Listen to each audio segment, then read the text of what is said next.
Assalamualaikum warahmatullahi wabarakatuh. Halo teman-teman, gimana kabarnya hari ini?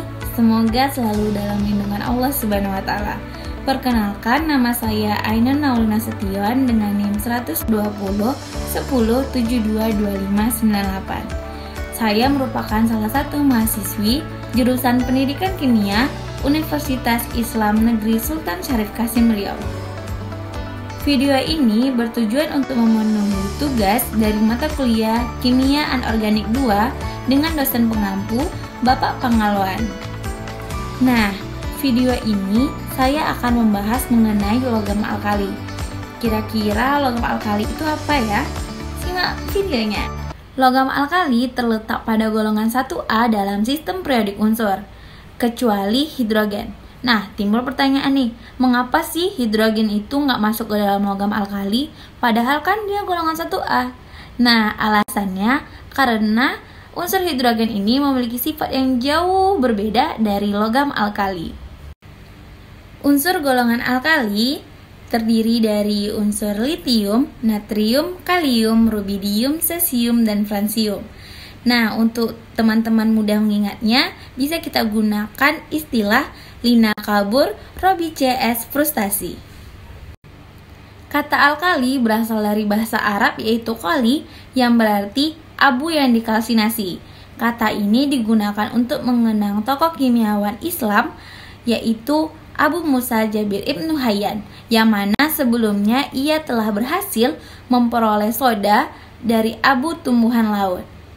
Nah, alkali ini juga didefinisikan sebagai larutan basa. Selain itu, digunakan istilah alkali karena semua anggota dari logam alkali ini bila bereaksi dengan air akan menghasilkan larutan alkali atau larutan basa. Sumber-sumber logam alkali di alam. Yang pertama, litium. Litium diperoleh dari spodumen dan lepidolit. Unsur natrium terdapat dalam halit atau natrium klorida, natrium nitrat, dan natrium karbonat. Unsur kalium terdapat dalam kalium klorida, dalam biji silfit, karnalit, kainit, felspar, dan potas atau garam abu. Lalu, unsur rubidium terdapat dalam mineral felspar dan karnalit dan memiliki kelimpahan sebesar 10 part per billion. Dan unsur cesium terdapat dalam mineral polusit, dan yang terakhir yaitu unsur fransium yang merupakan unsur radioaktif dan memiliki waktu paruh sekitar 21 menit. Selanjutnya kita akan membahas mengenai ekstraksi logam alkali dari sumbernya. Yang pertama yaitu unsur litium. Unsur litium bersumber dari spodumen. Nah, spodumen ini akan direaksikan dengan asam sulfat pekat sehingga menghasilkan Li2SO4. Lalu Li2SO4 ini akan dilarutkan dalam air. Nah, larutan Li2SO4 ini akan direaksikan dengan natrium karbonat lalu membentuk Li2CO3. Lalu Li2CO3 ini akan direaksikan dengan HCl dan membentuk garam LiCl. Nah, garam LiCl inilah yang akan menjadi bahan dasar dalam elektrolisis unsur litium. Yang kedua yaitu unsur natrium. Natrium diperoleh dari elektrolisis leburan natrium klorida, yang mana di katodanya akan menghasilkan unsur natrium dan di anodanya akan menghasilkan unsur klorida. Nah, tadi kita udah tahu nih cara ekstraksi logam litium dan natrium.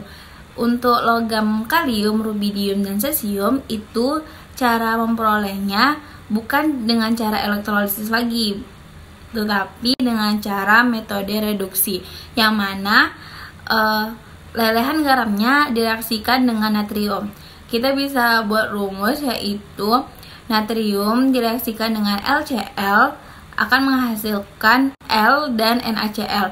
Nah, L di sini yaitu unsur kalium, rubidium, dan cesium.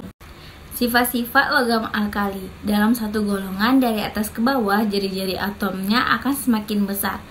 Nah, sifat reduktornya akan semakin bertambah, lalu energi ionisasi dan afinitas elektronnya akan semakin kecil. Sifat basa dan sifat logamnya akan semakin kuat. Nah, kalau kita tahu logam itu sangat susah untuk dipotong. Nah, terkecuali logam alkali. Logam alkali ini sangat mudah untuk dipotong. Logam alkali merupakan reduktor kuat. Lalu, semua logam alkali berwarna putih mengkilap, kecuali cesium yang berwarna keemasan. Logam alkali merupakan logam yang sangat reaktif, sehingga disimpan di dalam minyak mineral. Contohnya minyak tanah. Mengapa disimpan dalam minyak tanah? Karena unsur logam alkali ini mudah teroksidasi dengan oksigen. Logam alkali merupakan logam yang sangat mudah larut dalam air. Lalu sifat yang paling khas dari logam alkali yaitu warna nyala pada logam alkali. Penggunaan logam alkali dan senyawanya. Yang pertama yaitu natrium klorida atau garam dapur. Natrium hidroksida sebagai bahan utama dalam pembuatan sabun, natrium bikarbonat sebagai bahan pengembang kue atau yang kita kenal dengan istilah baking soda, kalium klorat yang digunakan sebagai bahan utama dalam pembuatan korek api, lalu natrium nitrit sebagai bahan untuk mencegah korosi, natrium glutamat sebagai penyedap rasa atau yang kita kenal dengan istilah vetsin, natrium nitrat sebagai bahan untuk pupuk, dan kalium kromat sebagai indikator titrasi argentometri. Karakteristik senyawa oksida, peroksida, dan superoksida dari logam alkali. Logam alkali mudah bereaksi dengan oksigen di udara sehingga mudah terbakar. Litium membentuk litium oksida dan sedikit larutan litium peroksida. Natrium lebih banyak menghasilkan natrium peroksida, sedangkan kalium, rubidium, dan cesium cenderung membentuk superoksida. Oksida logam alkali memiliki struktur antifluorid. Natrium peroksida bersifat diamagnetik, memiliki panjang ikatan antara oksigen yaitu 149 pikometer. Semua peroksida merupakan agen pengoksidasi kuat, mengubah bahan organik membentuk karbonat. Kalium superoksida senyawanya bersifat paramagnetik. Panjang ikatan antara oksigen adalah 133 pikometer. Superoksida dihasilkan dengan melakukan reaksi melalui proses pemanasan dan penggunaan oksigen secara berlebihan.